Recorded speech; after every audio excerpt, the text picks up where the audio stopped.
Welcome back everyone. Programme में आगे बढ़ते हैं और बात करते हैं कुछ मुल्क में मौजूद बेरोज़गारी की। और यहाँ पे जितने भी स्टूडेंट्स मौजूद हैं, किसी ना किसी तरह से उनकी कोशिश यही है कि बैरून मुल्क उनका रातों रात वीज़ा लग जाए। लेकिन बहुत सारी चीज़ें हैं, हमें माइंड में रखना ज़रूरी है। बहुत सारी ऐसी टिप्स या अवेयरनेस होती है जो हमें मालूम नहीं होती है। इस बारे में बात करेंगे। हमारे साथ मौजूद हैं फैज़ अहमद ततला साहब, जो कि CEO हैं HP एजुकेशन कंसल्टेंट।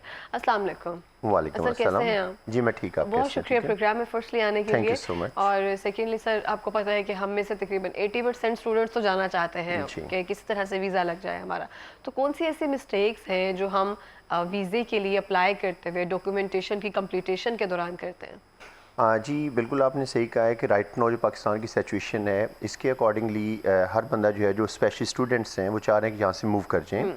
और इसके लिए जो स्टूडेंट्स हैं उनको स्ट्रेट अवे जो आना पड़ता है वो कंसल्टेंट्स के पास ही आना पड़ता है। और जब स्टूडेंट हमारे पास आता है तो उससे पहले स्टूडेंट का एक माइंड मेकअप होता है, चूँकि अवेयरनेस है, सोशल मीडिया है, तो स्टूडेंट जो है वो डिफरेंट तरह की इन्फॉर्मेशन लेके बैठा होता है कि मैंने इस कंट्री में ही जाना है। क्योंकि हमारी कुछ स्टूडेंट्स होते हैं एज ए कंसल्टेशन हमारे पास आते हैं, लेकिन कुछ होते हैं उससे पहले ही कुछ चीज़ें उनके माइंड में ऑलरेडी मौजूद होती हैं।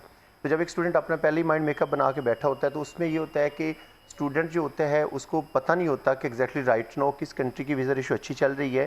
जैसे एक हम जो है ना वो ट्रेंड फॉलोअर्स होते हैं कि पहले ऑस्ट्रेलिया जैसे चल रहा था, अभी आजकल ऑस्ट्रेलिया स्टॉप है, तो आजकल यूके जो है वो ट्रेंड में है। या किस सब्जेक्ट में आपके जो है आगे जो पोस्ट स्टडी वर्क के बाद आप जो है वो जॉब अच्छी ले सकते हैं, या किस कंट्री में नेशनैलिटी के प्रोग्राम्स अच्छे हैं।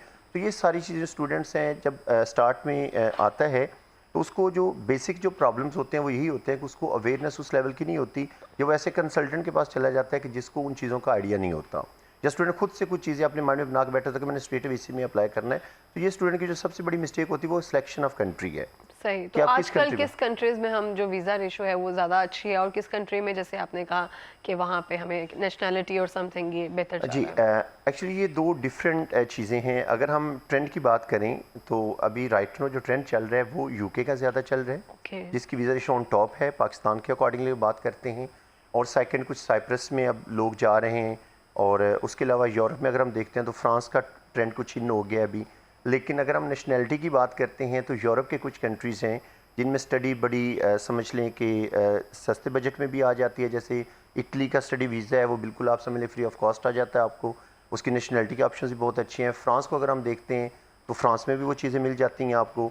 तो ये दोनों चीज़ें राइट नो पाकिस्तान नेशनैलिटी के हवाले से देखा जाए तो बड़ी टफ है कि एक टाइप पे वीज़ा तो मिल रहा है हमें यूके में, लेकिन वहाँ पे नेशनैलिटी का वो लेवल नहीं है जो बाकी कंट्रीज़ में जल्दी आप ले लेते हैं। सही। तो ये राइट नाउ डिसाइड करना हमारे स्टूडेंट्स के लिए टफ हो गया अनफॉर्चुनेटली, समझ लें, क्योंकि हमारे कंट्री के जो सिचुएशन उसके अकॉर्डिंगली कि अगर एक बच्चा यूरोप में मूव होना चाहता है तो जो मास्टर डिग्रीज़ हैं, पीजी प्रोग्राम्स हैं, उनके लिए तो उसके लिए थोड़ा सा फिर भी इजी वीज़ा के ऑप्शंस हैं। जैसे फिनलैंड आप कर लें, स्वीडन आप कर लें। स्वीडन के अब जैसे एम्बेसी पाकिस्तान में आजकल वो बंद है, तो ये थोड़ा सा एक ट्रिकी सा एक डिसीजन होता है कि नेशनैलिटी को सेम टाइम के ऊपर लेके चलना और वीज़ा को लेके चलना। तो अभी स्कॉलरशिप किन ममालिक की जो है वो ज़्यादा आ रही है? वो तो थ्रू आउट अगर आप देखते हैं तो ऑल ओवर द वर्ल्ड है at the level of your education के। आपका फॉर एग्जांपल अगर मास्टर डिग्री प्रोग्राम्स हैं तो उनके लिए आपके पास डिफरेंट कंट्रीज़ हैं जो आपको स्कॉलरशिप ऑफर कर रहे हैं। और इसमें जो कॉमनली जो हमारे पाकिस्तान से लोग अप्रोच करते हैं उसमें जर्मनी है, इटली है, इस तरह की कंट्रीज़ हैं जिनमें आपको फुली फंडेड स्कॉलरशिप्स भी मिल जाते हैं। और बाकी कुछ प्रोग्राम्स हैं जैसे यूके में है, वहाँ पे भी कुछ चल रहे हैं प्रोग्राम्स जहाँ पे स्कॉलरशिप्स मिल जाती है, बट वो बहुत कम है, उसमें आप बहुत ज़्यादा नहीं कर सकते। सही। इसके स्टार्ट में जब हम डॉक्यूमेंटेशन करना स्टार्ट करते हैं, बहुत सारे डॉक्यूमेंट्स को हम प्लेस करना शुरू करते हैं, तो वहाँ पे क्या मिस्टेक होती है हमारे से? और डॉक्यूमेंट्स अपने प्रॉपर रखने के लिए क्या क्या चीज़ें जो होती हैं रिक्वायर्ड होती हैं? डॉक्यूमेंट्स की अगर हम बात करते हैं तो जैसे कुछ कंट्रीज डॉक्यूमेंट्स वैसे ही बड़े सिंपल, और जो आपके पास स्टूडेंट के डॉक्यूमेंट होते हैं वही एक फ़ाइल कंसिडर होती है। जैसे यूके की हम बात करते हैं, सिंपल एकेडमिक डॉक्यूमेंट्स आपके, पासपोर्ट आपके, क्योंकि पॉइंट बेस्ड वीज़ा होता है वहाँ पे, यूनिवर्सिटी से कैश आपको मिल जाता है, तो आपको बहुत ज़्यादा डॉक्यूमेंट्स में नहीं पढ़ना पड़ता। ओके। ठीक है, लेकिन अगर हम बात करते हैं यूरोप की कुछ कंट्रीज़ की या ऑस्ट्रेलिया की, तो उसके लिए जैसे अगर आप बात करते हैं मास्टर डिग्री के एडमिशन्स के लिए, या कोई यूनिवर्सिटीज़ ऐसी आ गई हैं उसमें आपकी पर्सनल स्टेटमेंट जो होती है वो बहुत मैटर करती है। मोटिवेशन लेटर यूरोप के लिए बड़ा मैटर करता है। और उसके अलावा के स्पेशली जो बैंक स्टेटमेंट होती है स्टूडेंट्स की, अगर हम बात करते हैं जितने भी डॉक्यूमेंट्स हैं तो सबसे मेन रोल जो होता है बैंक स्टेटमेंट होता है, जिसमें यूरोप की कंट्रीज़ है, ऑस्ट्रेलिया है, अमेरिका, इन कंट्रीज़ में। तो आपकी जो बैंक स्टेटमेंट है, फंड्स कैसे स्टूडेंट ने मेंटेन करने हैं, ये नॉर्मल स्टूडेंट सबसे बड़ी मिस्टेक कर जाता है कि अगर आप यूरोप की बात करते हैं तो फॉर एग्जांपल आपको अगर 11 to 12,000 यूरोज़ रिक्वायर्ड है, फंड्स आपने करने हैं, और हमने पढ़ा होता है कि 6 मंथ या 3 मंथ की पुरानी स्टेटमेंट रिक्वायर्ड है आपको। लेकिन एट द एंड जब स्टूडेंट क्या करता है कि लास्ट मंथ में आके लमसम फंड्स जो हैं वो उसमें ट्रांसफ़र करवा देता है, और साथ उसने बिज़नेस ऐड किया होता है पेरेंट्स का, जिससे स्टूडेंट जो है वो पूरे फंड्स को जस्टिफाई नहीं कर पाता। और आपके एक प्रॉपर अगर प्रोसीजर वे में आप चलें कि आप उसको प्रोग्रेशन वे में उसको इंक्रीज़ करें स्टेटमेंट को, तो देन आई थिंक सो ये इस तरह के डॉक्यूमेंट्स हैं, बैंक स्टेटमेंट हो गई, आपका मोटिवेशन लेटर हो गया, पर्सनल स्टेटमेंट हो गई, या आपके जो सपोर्टिव डॉक्यूमेंट्स होते हैं जिसको आप जीटी के डॉक्यूमेंट्स कह सकते हैं, तो इन डॉक्यूमेंट्स में स्टूडेंट को देखना पड़ता है, क्योंकि बाकी बहुत ज़्यादा स्टूडेंट को डॉक्यूमेंट्स की ज़रूरत वैसे भी नहीं पड़ती। तो अभी तक कौन सा कंट्री ऐसा है जो लो कॉस्ट जा रहा है, जिसमें बंदा अफोर्डेबल है, स्टूडेंट्स जा सकते हैं? डिपेंड्स ऑन ये तो देखिए बजट की बात होती है कि एक स्टूडेंट का कितना बजट है, वो किस मिनिमम तरह। बजट में अभी कौन सा कंट्री जो है वो बेहतर है? मिनिमम में तो स्कॉलरशिप्स के हम, जैसे मैंने आपको पहले बताया कि अगर हम इटली की बात करते हैं तो इटली फ्री एजुकेशन है ऑलमोस्ट, समझ लें 2-3 लाख में आपका वीज़ा प्रोसेस हो सकता है, हम भी कर रहे हैं। लेकिन उसमें अगेन वही अपॉइंटमेंट्स आजकल थोड़ी सी लेट हो जाती हैं, एडमिशन थोड़े से, इनटेक उसकी मेन सितंबर इनटेक चलती है, स्टूडेंट को वेट करना पड़ता है थोड़ा सा। उसके अलावा फ्रांस एक रिजर्वेबल बजट में आ जाता है अगर आपको पब्लिक फंडेड यूनिवर्सिटीज़ में एडमिशन हो जाता है, जर्मनी आपके पास है, ऑस्ट्रिया है, तो इस तरह के काफ़ी कंट्रीज़ हैं जो लो बजट में है। और लो बजट हम अगर यूके की बात करते हैं तो उसमें भी आपको 20-25 लाख में एमएस प्रोग्राम में यूनिवर्सिटीज़ में एडमिशन मिल जाते हैं आपको। तो लाइक वेरी करता है कि आपका स्टूडेंट का ही बजट, किसको स्टूडेंट लो समझ रहा है, किसको स्टूडेंट जो है वो ज़्यादा बजट समझ रहा तो है। वीज़ा प्रोसेस जब हम करते हैं, हम हमेशा से कहते हैं वीज़ा लेट हो गया, रिजेक्ट हो गया, इसमें क्यों रिजेक्शन के चांसेस कब ज़्यादा होते हैं? एक्चुअली इसमें दो चीज़ें होती हैं, एक तो कंट्री टू कंट्री भी वेरी कर रहा है, ठीक है, जिस कंट्री में हम जा रहे हैं और जिस कंट्री से आप अप्लाई कर रहे हैं, और सेकेंडली आपकी प्रोफाइल के ऊपर भी मैटर कर रहा होता है, ठीक है।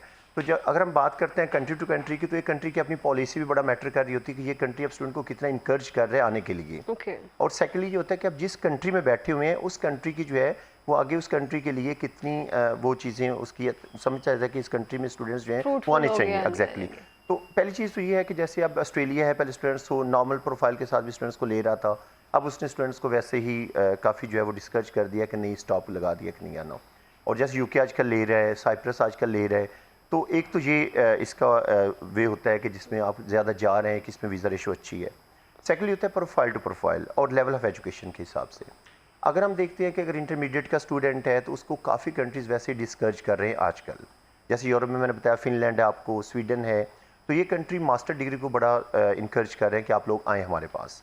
और अगर हम ऑस्ट्रेलिया की बात करते हैं तो उसमें भी आजकल अगर लेवल 1 की यूनिवर्सिटी आपको मिल जाती है, अगर आपका एमएस प्रोग्राम में एडमिशन हो रहा है, पीएचडी प्रोग्राम में एडमिशन हो रहा है, तो आपका वीज़ा रेशो अच्छी चली जाती है। तो प्रोफाइल भी मैटर करती है, और आपकी जो, जैसे अभी हम पहले बात पिछले क्वेश्चन में आपने मेरे से पूछा कि कौन कौन से डॉक्यूमेंट्स रिक्वायर्ड होते हैं, डॉक्यूमेंट्स कितने अच्छे आपने वेल ऑर्गेनाइज किए हुए हैं, आपकी प्रोफाइल कितनी फाइल आपने अच्छी प्रिपेयर की हुई है, और थर्ड वही कंट्री टू कंट्री या वेरी कर रहा होता है, वो चीज़ें चलती सर, हैं। आपने स्टार्टिंग में कहा था कि डिसिप्लिन बहुत ज़रूरी होता है, मतलब कि आप किस सब्जेक्ट में किस चीज़ को जा रहे हैं वो मैटर करता है वहाँ पे। Exactly. तो ये जैसे आपने कहा कि पहले से स्टूडेंट अपना माइंड मेकअप कर लेते हैं कि इस जी। यूनिवर्सिटी में यही सब्जेक्ट मैंने रखने हैं, ये भी, तो ये भी चीज़ें मैटर करती हैं। अगर इसमें नहीं है तो आप बता देते हैं, इस पे पॉइंट्स जैसे समथिंग होते हैं जी। वो आपके लिए, तो पॉइंट्स मैटर करते हैं उसके लिए, तो बता देते हैं ये वाला सब्जेक्ट रख लिया जाए या इस फील्ड में ज़्यादा इसके चांसेस अच्छे हैं। नहीं, आई डोंट थिंक सो कि इस चीज़ का कोई इम्पैक्ट पड़ता है स्टूडेंट वीज़ा रेशो के ऊपर। अगर हम स्पेशली स्टूडेंट वीज़ा रेशो की आप बात कर रहे हैं तो उसके लिए आई डोंट थिंक सो कि ये कोई इफेक्ट होता है, क्योंकि जब एक कंट्री में आप अप्लाई करें, हाँ ये मैटर कर सकता है कि आगे फर्दर फ्यूचर में आपको वो कितना हेल्पफुल है, पोस्ट स्टडी वर्क के बाद उस फील्ड में कितनी जॉब्स अवेलेबल है वहाँ पे, तो ये चीज़ें तो मैटर कर सकती हैं, लेकिन उसका वीज़ा रेशो के साथ ऐसा कोई कंसर्न तो नहीं बहुत होता। सारे इस तरह से जो हैं जिसमें आइल्स करवाया जाता है और एक दूसरा इंग्लिश टेस्ट होता है वो करवाया जाता है। बहुत सी यूनिवर्सिटीज़ में वो भी रिक्वायर्ड नहीं होता, आपको यहाँ से सिर्फ आई थिंक सो अपनी यूनिवर्सिटी से इंग्लिश लेटर चाहिए होता है। MY based, MI, हाँ। जी। तो उसके लिए क्या सीन है, उसका थोड़ा आप हमें एलेबोरेट करेंगे? किस कंट्री की, स्पेसिफिकली कंट्री किसी की बात कर रहे हैं या ओवरऑल? Overall। ओवरऑल, ठीक है। उसमें ओवरऑल में ये है कि आपके पास जैसे जितने भी हमारे पास कंट्रीज़ हैं, उसमें आपके यूरोप की कंट्रीज़ ले लें, यूके ले लें, ऑस्ट्रेलिया ले लें, तो आपके पास डिफरेंट यूनिवर्सिटी जो एग्जम्पशंस दे रही होती हैं आपके जो आपके लोकल इंस्टीट्यूशंस होते हैं, और ये स्पेशली जो है ये एग्जम्पशंस मिलती है मास्टर डिग्री वालों को। ठीक है। उसमें जो हर यूनिवर्सिटी ने अपना क्राइटेरिया सेट किया होता है कि हम पाकिस्तान में इतने इंस्टीट्यूशंस जो हैं उनको MOI की लिस्ट में ले रहे हैं, ठीक है। और उसके बाद वो एक अपना सर्टेन क्राइटेरिया भी सेट कर देते हैं कि अगर आपने मास्टर डिग्री या ऑनर्स है तो आपके 60% मार्क्स हैं, या फिर आपके जो है वो स्टडी गैप्स ज़्यादा नहीं है, आपकी इंग्लिश में इतने परसेंटेज मार्क्स हैं, तो देन हम आपको अप्रोच करते हैं कि आप हमारे पास MOI बेस के ऊपर जो है वो एडमिशन ले लें। तो इसमें जो इंग्लिश टेस्ट है इसमें स्टूडेंट के लिए काफ़ी ऑप्शंस होते हैं, अगर स्टूडेंट अच्छी उसने स्टडीज़ की हुई हैं तो बहुत से कंट्रीज़ हैं, बहुत से कंट्रीज़ MOI बेस के ऊपर एडमिशन दे रहे तो हैं। वीज़ा इसॉल की बात करें वो क्या है बेसिकली, आप उसके बारे में, उसके काफ़ी क्वेश्चंस आते हैं स्टूडेंट्स को लेके। ईसोल वीज़ा जो है ना बेसिकली एक लैंग्वेज टेस्ट है, लैंग्वेज का वीज़ा है जो यूके ने शुरू किया हुआ है, जिसमें स्टूडेंट जो है वो, जैसे फॉर एग्जांपल आपने पहले इससे पहले क्वेश्चन पूछा कि स्टूडेंट को इंग्लिश टेस्ट अगर नहीं है तो क्या करें। तो जो मास्टर डिग्री वाले उनको तो एग्जम्पशन मिल जाती है स्टूडेंट्स को वैसे ही यूनिवर्सिटीज़ में, अगर उसने अच्छी यूनिवर्सिटी से बैक जो पढ़ा हुआ कंट्री है पढ़ा हुआ है। लेकिन अगर हम बात करते हैं मैट्रिक इंटर स्टूडेंट्स को, और उन स्टूडेंट का स्टडी गैप ज़्यादा है, परसेंटेज कम है उनकी, और उसके बावजूद वो यूरोप में जाना चाहते हैं और यूके में जाना चाहते हैं, तो यूके में ईसोल वीज़ा कॉलेज लेवल के ऊपर आपका एडमिशन हो जाता है, और उसमें आपको कोई आइल्स रिक्वायर्ड नहीं होता, कोई परसेंटेज की स्पेसिफिकेशन नहीं है, और आपके पास कोई स्टडी गैप सर्टन लेवल उन्होंने नहीं रखा हो, बस आप 5-7 साल 10 साल भी है तो आपका चल जाता है। तो ईसोल वीज़ा बेसिकली एक बड़ा इकोनॉमिक वीज़ा है अगर हम बात करते हैं, तो इसमें आपको जो है वो ज़्यादा इंटरव्यूज़ भी नहीं होते कॉलेज के, और अगर आपका वीज़ा हो जाता है तो ये डिफरेंट कोर्स, ये ड्यूरेशन के कोर्सेज होते हैं, जैसे 7 मंथ का है, 9 मंथ का है, 11 मंथ का है, तो उसके अकॉर्डिंग स्टूडेंट फिर आगे फर्दर वीज़ा के लिए मूव करता है उसमें। सही हो गया। तो सर मैं आपसे पूछूंगी, रेगुलर और डन बेस्ड वीज़ा होता है, उसमें क्या डिफरेंस है? ये हमारे पास भी बहुत क्वेरीज आती हैं कि डन बेस हमने करना है और हमने रेगुलर करना है। Actually done base is nothing like, I don't think so like done base कुछ होता है, ये एक हमारी अपनी बनाई हुई टर्म है। ओके। ठीक है, इसमें देखें आपका कुछ लोगों का कॉन्सेप्ट हैं कि पहली बात तो ये है कि लोग जो हमारे पास आ रहे होते हैं उनको डन बेस का यही कॉन्सेप्ट लग रहा होता है कि अगर हमने कंसल्टेंट के साथ डन कर लिया मीन्स लाइक कि हमें वीज़ा लेके ही देगा। ओके। ठीक है, लेकिन उनको ये नहीं आइडिया होता कि कंसल्टेंट वीज़ा लेके नहीं देता, ये जस्ट एक प्रोसेस करता है, एक एडवोकेसी करता है एक प्रोसीजर की। तो डन बेस एग्जैक्टली कुछ नहीं, बस लोगों ने बना दी टर्म, और ये ऑल ओवर पाकिस्तान जो है ये बड़ी पॉपुलर हो गई हुई है और लोग कर भी रहे हैं इसको, लेकिन ये कोई डन बेस में वो चीज़ नहीं है कि जो लोगों को समझ आता है। रेगुलर वीज़ा है, बस आपने जैसे सिंपली ये है कि आपने अगर कंसल्टेंट के पास से रेगुलर करना है तो आपने सारा कुछ खुद से करते जाना है, जैसे जहाँ जहाँ पे फ़ी पे वगैरह होनी है। और डन बेस है तो आपको थोड़ा सुकून ये होता है कि अगर कल को कोई एम्बेसी फीस का लॉस होता है तो वो कंसल्टेंट बेयर कर लेते होते हैं। बट इसमें कोई डिफरेंट नहीं है कुछ भी, लाइक इनसाइड अगर हम देखें तो प्रोसीजरल इसके जो वे है वो सारा एक ही है। सही। इसमें कुछ तो चीज़ जैसे हम देखते हैं कि किसी भी अगर बीमार को अच्छा मुआलिज मिल जाए ना तो बीमारी जल्दी हल हो जाती है। इसी तरह से अगर कोई स्टूडेंट अगर वीज़ा लेना चाहता है तो कंसल्टेंट का कितना अहम रोल होता है उसको प्ले करना? हाँ जी, मैं बिल्कुल इसमें अगर एक स्टूडेंट है वो स्टडी वीज़ा मूव करना चाहता है और कंसल्टेंट के पास जाना चाहता है, तो मैं इस पर कभी भी ये नहीं कहूँगा कि उसका रोल नहीं होता, कंसल्टेंट का एक बड़ा मेजर रोल होता है उसमें। हाँ, ये मैं नहीं कहूँगा कि सारे का सारा रोल ही कंसल्टेंट का होता है, कि अगर आपने अपने, जैसे मैंने स्टार्ट में बताया था कि अगर एक स्टूडेंट खुद से एक माइंड बनाता है कि जी मेरा ऑस्ट्रेलिया में ही अप्लाई कर दें, या राइट नाउ जैसे US में अप्लाई कर दें, कनाडा में अप्लाई कर दें, तो उसमें कंसल्टेंट का रोल भी कम हो जाता है। लेकिन हाँ, अगर कंसल्टेंट के पास डायरेक्ट यूनिवर्सिटीज़ हैं, डायरेक्ट इंस्टीट्यूशंस हैं, वो एक्सपीरियंसड है, तो ऑब्वियसली कंसल्टेंट एक फ़ाइल को बनाने में उसको जितनी हेल्प कर सकते हैं प्रोफेशनल वे में, तो वो तो ऑल द टाइम कंसल्टेंट उसके लिए एक मेजर रोल रखेगा एक स्टूडेंट वीज़ा गेन करने के लिए। एक टाइम पे है तो कि हमारा कंसल्टेंट्स के साथ ना स्कैम बहुत ज़्यादा एक तरह से चल रहा था कि कंसल्टेंसी अगर कर रहे हैं तो अच्छा कंसल्टेंट मिलना बहुत ज़रूरी है, या अच्छा कंसल्टेंट ढूंढना बहुत ज़रूरी है। तो जब आप किसी कंसल्टेंट के पास जाते हैं, आप क्या मशवरा देना चाहते हैं किसी भी स्टूडेंट्स को, वो क्या चीज़ें जो हैं वो अपने जहन में रखें? जी, अभी के टाइम में अगर हम देखते हैं, जैसे हम हाफिज़ाबाद से बिलोंग करते हैं, तो अब तो स्टूडेंट को मैं नहीं समझता कि कंसल्टेंट को चूज़ करने में थोड़ी सी डिफ़िकल्टी हो रही है, क्योंकि आजकल ऑप्शंस बहुत ज़्यादा हैं, और मैं समझता हूँ कि जितने भी कंसल्टेंट्स बैठे हुए हैं मोस्टली कंसल्टेंट अच्छा काम कर रहे हैं। ठीक है, तो अब तो स्टूडेंट को जस्ट ये देखना है कि उनका अब तो सोशल मीडिया आ गया है, उनके जो सक्सेस स्टोरीज़ हैं वो पड़ी हुई हैं, उसके अलावा उनके जो है वो स्टैंडिंग्स कितनी है मार्केट में वो आप देख सकते हैं।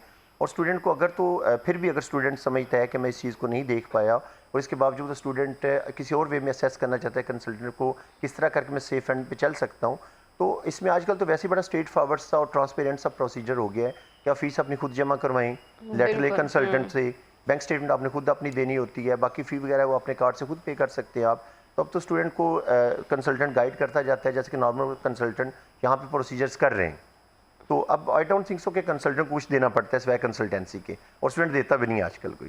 सही है। आजकल ऐसी अच्छा, जैसे आपने कहा कि ऑस्ट्रेलिया में भी वीज़ा रेशो कम हो रही है, स्टूडेंट्स को उस तरह से नहीं ले रहे हैं, और इटली और जर्मनी में एक तरह से ज़्यादा स्कोप हो रहा है। तो अभी जब भी कोई वीज़ा हम लगवाते हैं या फिर जब ये प्रोसेस स्टार्ट करते हैं, कहा जाता है बड़ा पेशेंस प्रोसेस है ये, इसको हमें सब्र आजमा है तो सब्र रख के इसको करवाना चाहिए। तो कितना टाइम लगता है इसको कंप्लीट होने में, प्रोसेस होने में?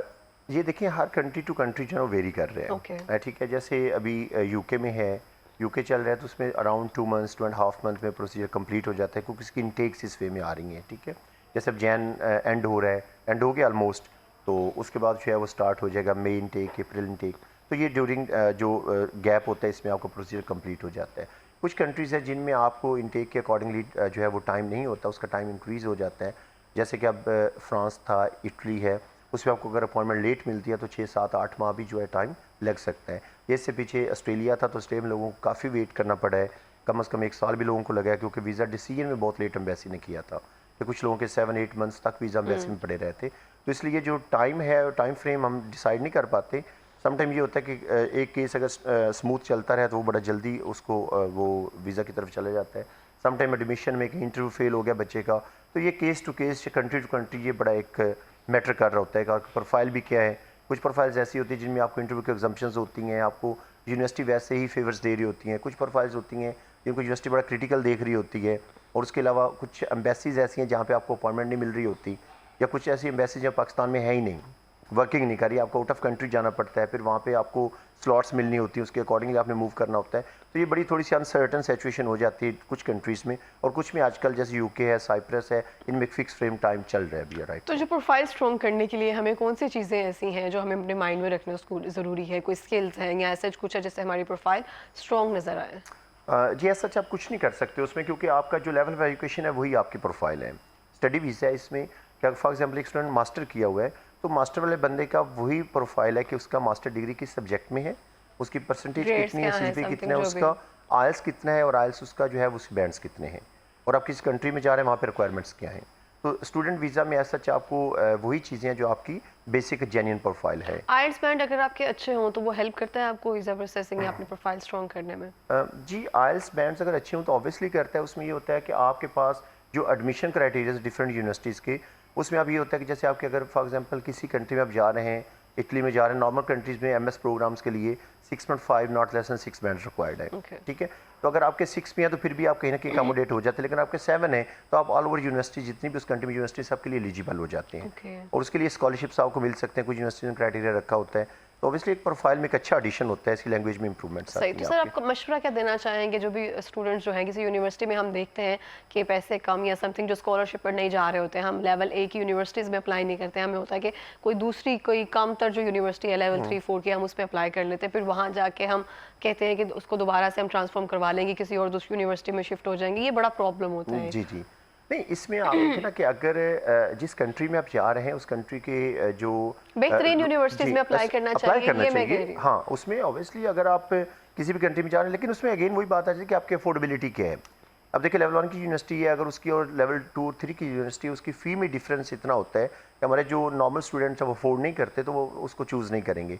लेकिन अगर आप अफोर्ड करते हैं और आपके ग्रेड्स अच्छे हैं, आपकी प्रोफाइल अच्छी है, तो मैं ऑल द टाइम रिकमेंड करूँगा स्टूडेंट को कि अच्छा कोर्स लें, अच्छी यूनिवर्सिटी लें, और जिस कंट्री में भी आप जा रहे हैं वहाँ पे अच्छे एरिया में यूनिवर्सिटी लें। उसका एक बड़ा इम्पैक्ट होता है आपके जो लेटर ऑन जो आपके फ्यूचर प्लान्स होते हैं उसके साथ, बिल्कुल कि आप डिग्री जो कंप्लीट कर रहे होते हैं सही है। उसके। सर हमारे पास लास्ट 2 मिनट्स है, कोई पैगाम देना चाहेंगे? जी मैं फ़र्स्ट ऑफ़ ऑल तो थैंक यू सो मच कि आप लोगों ने हमें इनवाइट किया और हम यहाँ पे आप लोगों के साथ बैठे हुए हैं। और सेकंडली ये है कि जितने भी स्टूडेंट हमें देख रहे हैं, जितने भी स्टूडेंट जो हैं वो बाहर जाना चाह रहे हैं, तो मैं उनको ये सजेस्ट करूँगा कि आप लोग जो हैं वो अपना अगर किसी कंट्री के लिए प्रोसीजर कर रहे हैं, तो आप लोग सबसे पहले देखिए कि पाकिस्तान से किस कंट्री के वीज़ास लग रहे हैं, किस कंट्री में आप जा रहे हैं राइट नाउ, और आप अप्लाई कर सकते हैं। और सेकंडली ये है कि कुछ स्टूडेंट लो प्रोफाइल के साथ भी कंसल्टेंट्स के पास जाते हैं कि हमारा अप्लाई करते हैं, तो कोशिश करें कि लो प्रोफाइल के साथ अपने केस को अप्लाई ना करें, क्योंकि वीज़ा रिफ्यूज़ल पाकिस्तान से काफ़ी ज़्यादा हो रहा है। जैसे कि अब यूरोप में भी वीज़ा रिफ्यूज़ल्स काफ़ी देखने को आया है, ऑस्ट्रेलिया है उसमें भी आप देख सकते हैं, यूएस है। तो आप कोशिश करें कि आप लोग जो हैं जिनकी लो प्रोफाइल्स हैं वो कोई और वे आउट निकाल लें। ज़रूरी नहीं है कि हम लोगों ने सिर्फ स्टूडेंट वीज़ा ही अप्लाई करना है, बेशक उसमें और वे हमारा आउट क्या हो फिनेंशियल सकता है? और उसमें ये होता है कि आप अपनी स्टडी को दोबारा जो है वो रीजॉइन कर लें, क्योंकि जैसे आपने पहले मुझे कहा था कि 1 साल लग जाता है लोगों को, 2 साल लग जाते हैं, तो उससे बेटर कि आपको न्यू डिग्री करके आप उसको रिफ्रेश डिग्री के ऊपर जो है वो आप उसको दोबारा रिफ्रेश कर लें अपनी एजुकेशन को। तो ये चीज़ मेरे लिए समझता हूँ कि ठीक हो गया। बहुत शुक्रिया सर प्रोग्राम में आने के जी लिए, बहुत